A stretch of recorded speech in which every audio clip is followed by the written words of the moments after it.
Hello everyone, आप सभी का मेरे YouTube channel research home science में एक बार फिर से स्वागत है। आपको पहले ही इन्फॉर्म कर दिया गया था कि आपकी जो टेक्सटाइल है और एक्सटेंशन की, इसी से हमारी शुरुआत होगी होम साइंस सिलेबस कंप्लीट करने की। तो आज जो बैच हम लोग शुरू किए हैं उसमें हमें एक्सटेंशन का भी एक आधार बेस या रूपरेखा देखना ज़रूरी है कि हम इसमें किस टॉपिक को किस तरीके से पढ़ते हुए चलेंगे या इसके अंतर्गत कौन कौन से टॉपिक इंक्लूड होते हैं। तो ध्यान दीजिएगा, आपके सामने बोर्ड पर सिलेबस लिखा हुआ है, एक बार उसको देख लेते हैं, समझ लेते हैं कि हमें इसे ही आधार बना करके आगे अपनी पढ़ाई कंप्लीट करनी है। आपको बता दिया जाए कि सारा जो होम साइंस का आपका सिलेबस है वो फ्री में कंप्लीट कराया जाएगा। आपसे एक भी रुपए ना क्विज के लिए, ना एमसीक्यू क्वेश्चन के लिए, ना यूनिट कंप्लीट, ना बैच कंप्लीट कराने के लिए एक भी रुपए आपसे नहीं लिए जाएंगे, एक भी पैसे नहीं लिए जाएंगे। आप फ्री में यहाँ पर अपने होम साइंस की तैयारी कर सकते हैं। तो देखिएगा, आपके सामने सिलेबस लिखा हुआ है, उसे ही हम लोग एक बार पढ़ते समझते हुए चलते हैं। तो सामने आप देखिएगा लिखा हुआ है एक एक्सटेंशन एजुकेशन का सिलेबस। जब हम एक्सटेंशन एजुकेशन पढ़ना शुरू करेंगे तो हमें हर चीज़ को पढ़ने से पहले उसका मीनिंग पता होना चाहिए।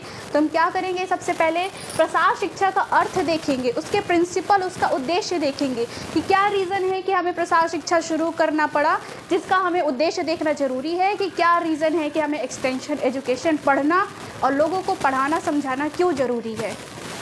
फिर उसके बाद आप देखेंगे प्रसार कार्यकर्ता की विशेषताएं। अगर प्रसार शिक्षा का कार्य किया जाएगा तो उस कार्य को करने के लिए एक प्रसार कार्यकर्ता होना जरूरी है। तो हमें उसके गुण, उसकी विशेषताएं, उसके कार्य, उसके जो लेवल है वो किस लेवल में आता है, ये भी चीज़ें हमें पढ़ना जरूरी होगा। तो हम इसके अंतर्गत कार्यकर्ता की या एक्सटेंशन वर्कर की विशेषताओं को देखेंगे।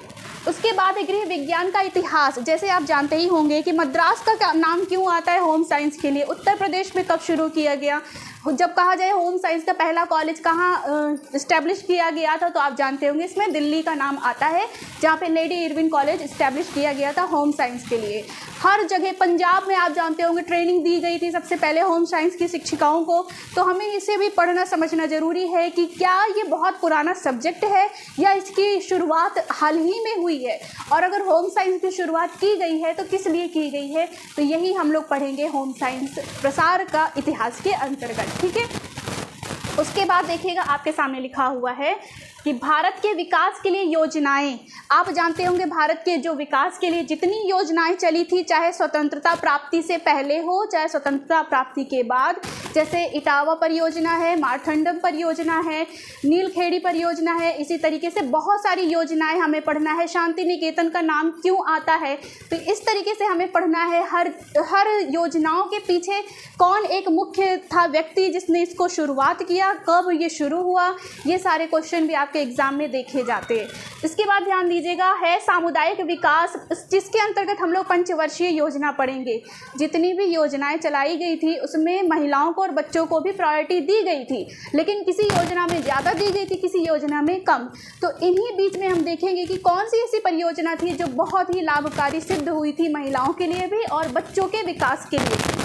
आगे देखिएगा, फिर है प्रसार शिक्षण विधि संचार मॉडल। जैसे बर्लो मॉडल आप जानते होंगे आता है, SMCRE मॉडल क्या होता है, अरस्तु का मॉडल क्या होता है, ईथोस पैथोस का मीनिंग क्या है, यही सारी चीज़ें हम लोग पढ़ेंगे। कहाँ पर, जब हम पढ़ेंगे संचार मॉडल, कम्युनिकेशन, इसी के अंतर्गत। फिर आप ध्यान दीजिएगा, महिलाओं एवं बच्चों के लिए राष्ट्रीय एवं अंतर्राष्ट्रीय संस्थाएं एवं योजनाएं, यही बहुत इंपॉर्टेंट टॉपिक है, ये ध्यान दीजिएगा। एक्सटेंशन एजुकेशन में सबसे इम्पॉर्टेंट जो होगा हमारा एक टॉपिक वो यही है।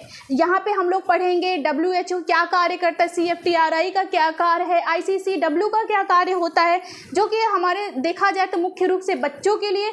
उसके बाद महिलाएं भी इनसे जुड़ी हुई रहती है, इनके लिए ये सारी योजनाएं, कार्यक्रम, स्कीम चलाई गई थी।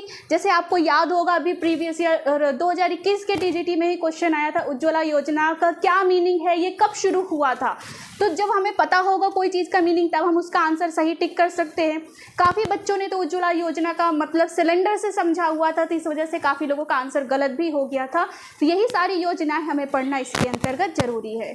तो ये थी एक रूपरेखा बेस। आप जितना सिलेबस यहाँ लिखा हुआ है सिर्फ इतना ही नहीं, ये बहुत ब्रॉड चैप्टर है, बहुत ब्रॉड यूनिट है, इतने में ये कंप्लीट नहीं होगा। हमें डिटेल में धीरे धीरे करते हुए सारे अपने बैचेस यूनिट को कंप्लीट करनी है। तो देखिएगा, आपके सामने एक लिखा हुआ है, आप इसको एक बेस मान करके अपने लिए भी नोट कर लीजिएगा। ताकि हमें पता रहे कि हम किस तरीके से इसको कंप्लीट करते हुए चलेंगे। ठीक है, तो यही है आज का आपका पहला इंट्रोडक्शन बता दिया गया है, एक सिलेबस बता दिया गया है। अब इसके बाद आपको नेक्स्ट क्लास मिलेगी होम साइंस में ही एक्सटेंशन एजुकेशन की भी। उम्मीद है आप लोगों को आज का क्लास अच्छा लगा होगा और धीरे धीरे आप जब पढ़ना शुरू करेंगे तो आपको पढ़ने का तरीका से भी अच्छा लगने लग जाएगा और आप नोट्स बनाते चलिएगा। आपको डेली प्रैक्टिस भी दी जाएगी। अभी देखते होंगे आपको न्यूट्रिशन की प्रैक्टिस मिल ही रही है, धीरे धीरे आपको सारे टॉपिक की प्रैक्टिस भी मिलती जाएगी।